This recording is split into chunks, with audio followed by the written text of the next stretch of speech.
guys, it's Tracy. Welcome back to Love Your Shelf. I'm excited to have you here today. Last week I did a book recommendation for larger books 400 pages or more, mostly. And so this week I wanted to go ahead and do some book recommendations for if you're doing smaller book reads.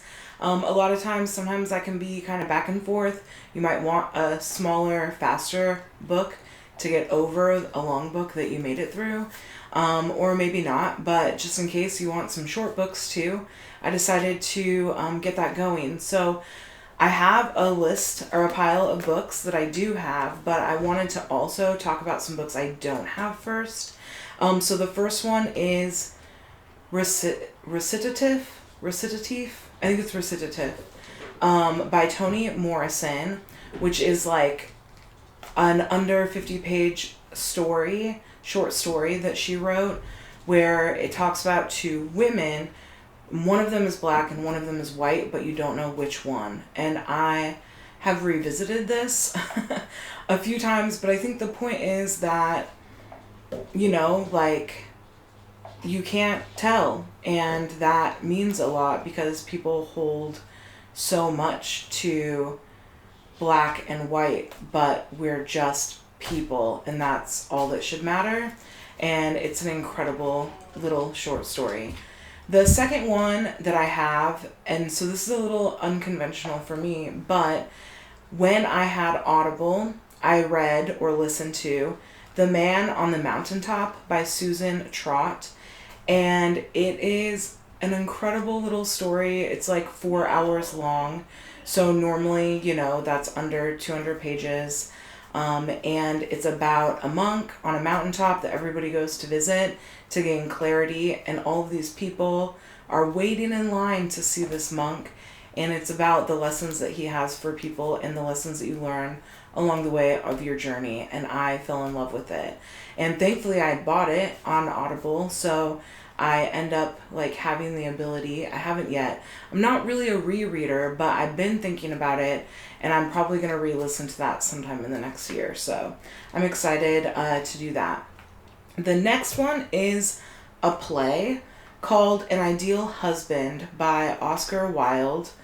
Oscar Wilde is just, I don't know, man, hilarious. He creates funny characters in his plays. It doesn't really come out as much in The Picture of Dorian Gray. The Picture of Dorian Gray is more, moralizing and talking about immortality, but An Ideal Husband is pretty hilarious. So I definitely recommend those three. So I wanted to talk about those ones, and I also want to talk to the books that I have in my hand. But I do want to mention there are 3 books that I didn't put in here because they're part of a series. They're not a series together. The first one is Binti by Nnedi Okorafor, and I haven't read the other few, but it's a very quick read. I think it's less than 120 pages, and afterward I read her acknowledgments and some things that she said, and she's like, if you don't know where your story's going, ask your 8-year-old or 13-year-old or 6-year-old or however old her kid is. She's like, they'll tell you. And it's a very whimsical, fun, but realistic, sci-fi story. And then the other 2 are A Psalm for the Wild-Built and A Prayer for the Crown-Shy by Becky Chambers. And I didn't list those because in the Big Book Summer, I didn't talk about any books that were a series. So I didn't want to talk about any books that were series in here. But I feel like I can't just not talk about those books. So if you're interested in a series that's quick, definitely look those up. So now we're going to dive into some books that I do have. And I'm going to talk about this one first because it's oddly shaped and I want to get it out of my hand.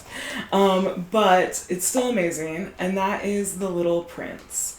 And The Little Prince is by Antoine de Saint-Exupéry, which I probably said inaccurately. But this is a good example of a book that can withstand all ages. There's definitely something to learn here no matter what. It's about a pilot that meets a little boy, or the little boy is the pilot. One second. Yeah, it's a pilot who meets a little boy, and the little boy kind of teaches him things about life that an adult wouldn't have been able to teach him. And they walk along and meet friends along the way. And Antoine is actually, the author is an experienced pilot, so that's pretty cool to me. I kind of feel like maybe there's stories that it's one story, but that comforted him along his pilot journeys. So I don't know. I think it's a pretty cool book. It has pictures and stuff in it. Here's one of the pictures. I don't know why this is so awkward, but it has pictures and stuff in it. It's a super cute book. So I definitely recommend that to anyone that just wants a quick read with a lot of morals and life lessons in it. And it's fun because it has pictures and you can read it to your kids. And yeah, I mean, if they sit long enough, because sometimes they won't. And then for the rest of the books, I think I'm kind of going to go from longest to shortest. So the longest one that I have is It Lasts Forever and It's Over by Anne D. Markin.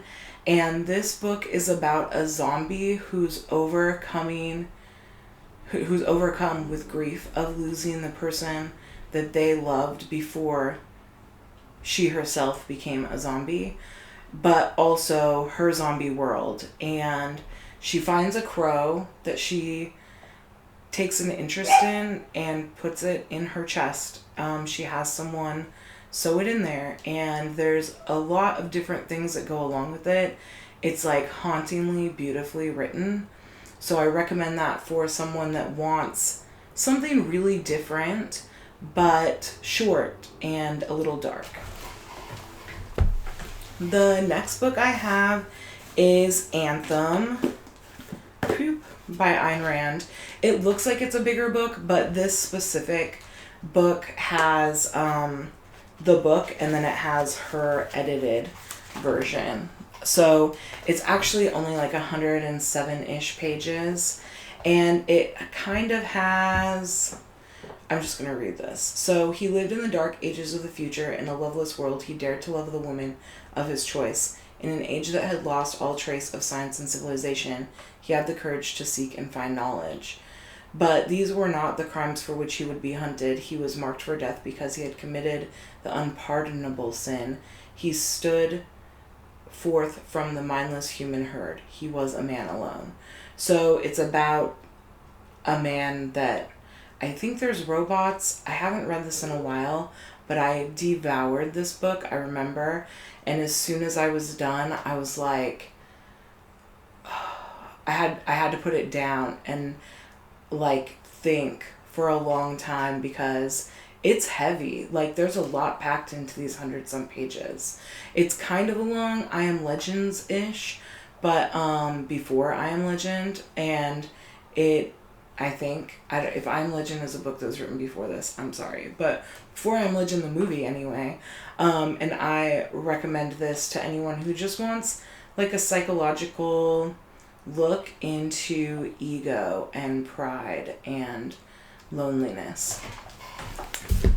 The next book is, this is a larger book as well, Slaughterhouse V by Kurt Vonnegut. And this story is so weird and not at all what I expected. I picked it up a few years ago, and it is just strange. It's about a soldier in the war, but also alien abductions. Like, right? I'm not wrong. That's right? Yeah, I'm pretty sure that's right. It's very different. And, well, I mean, potentially hallucinations.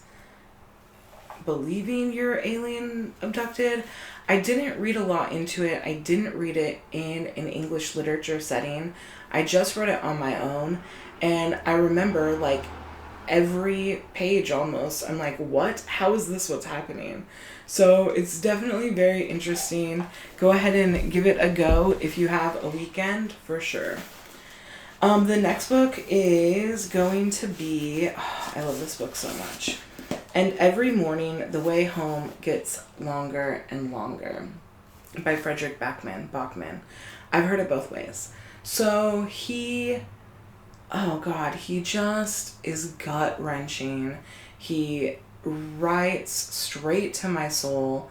He's so good at depicting humanity and compassion and sadness, and it's awe-inspiring, honestly. And this is about a boy and his grandfather who has Alzheimer's, and it's sad, but it's hopeful, and it's funny because Frederick just brings that in all of his novels. So this clocks in at a little under 74 pages, 75.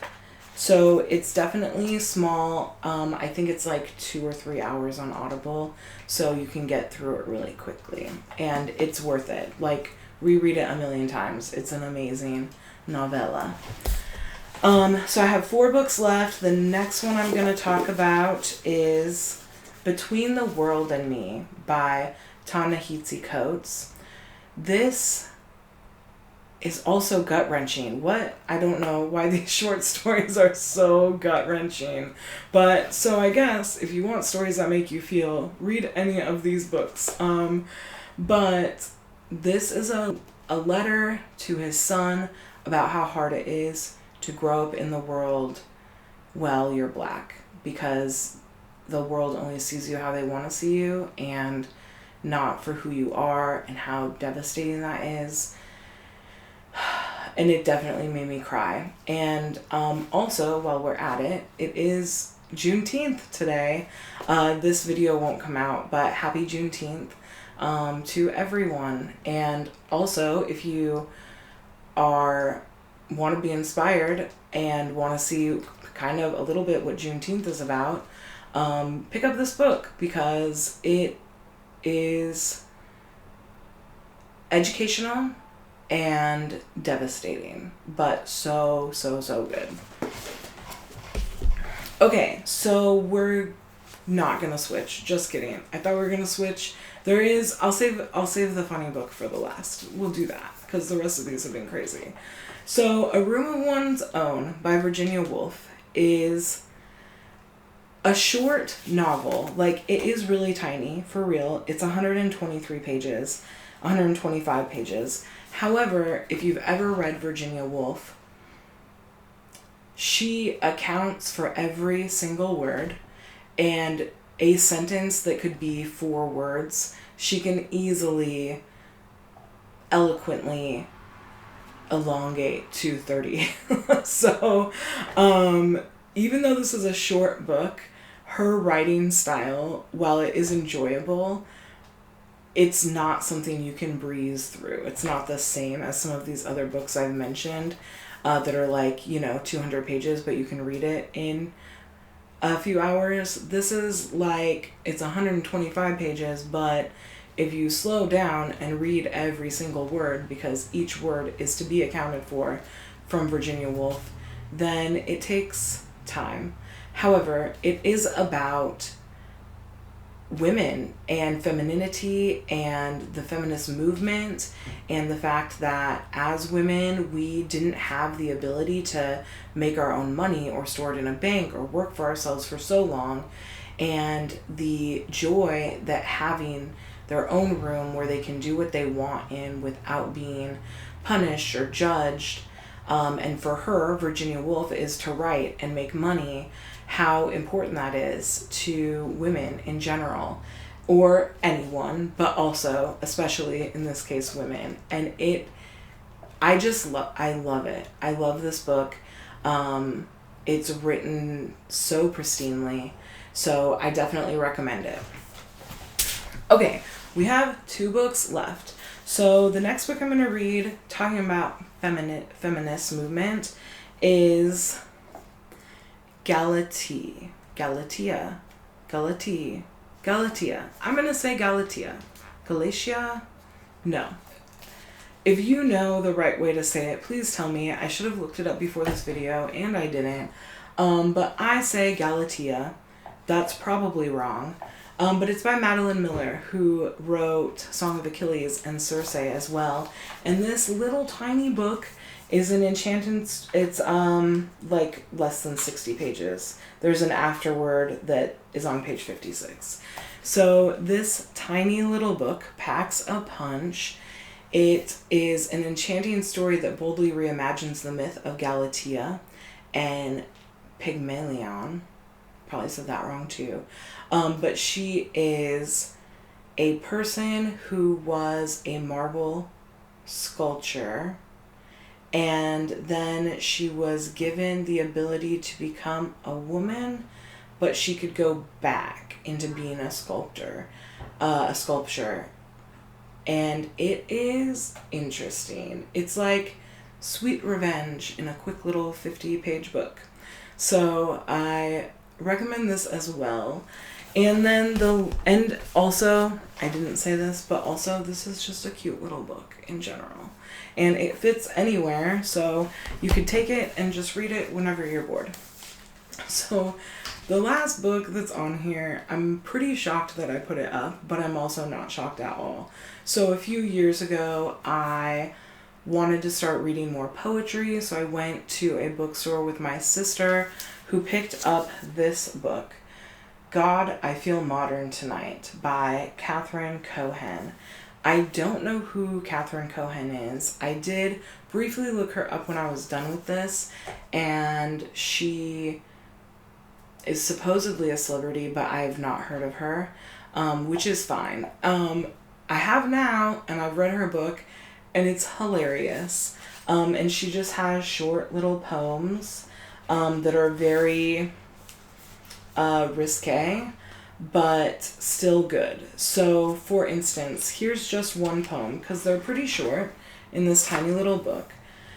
Poem I wrote after I realized no one talks about that time the Lululemon employee murdered her coworker in the store. I don't want to be your girlfriend. I just want to be a student of English literature, wandering home late drunk in autumn. And anyways, I'm an awful roommate. I don't recycle. Don't repeat that the other day. I was dry swallowing my birth control pill as I city biked up the Williamsburg Bridge, and I was like, okay, I guess I'm the voice of my generation. It just has weird poems. So that was just a random poem that I picked up. But my sister randomly picked up some, she had opened it to one poem that was like 4 sentences or 4 lines and was like, yes, this is the book that you need. So I got it, and I wasn't disappointed. Yeah, I wasn't disappointed. And I think that it is a pretty interesting, modern, gal about town poetry book in all its satire and honesty. So if you want that, if that's your jam, I didn't know that was potentially my jam, but I did enjoy this book. I would pick that up too. So those are some of my short reads or quick reads that I recommend. What kind of books do you guys recommend? I want to know. I just finished reading Lonesome Dove. It was 960 pages, and it was the only book I had read in June, which is, I have 3 books now that I read in June, but I do need to throw in some smaller books, I feel like, to make up for the bigger books I'm reading for Big Book Summer. So yeah, any recommendation you have, I definitely want to hear about it. Thank you so much for spending some time with me today. Talk to me about books. I am Tracy. This is Love Your Shelf. Like and subscribe if you want to. If you don't, that's cool. Thanks for joining me. Have a great day. Namaste.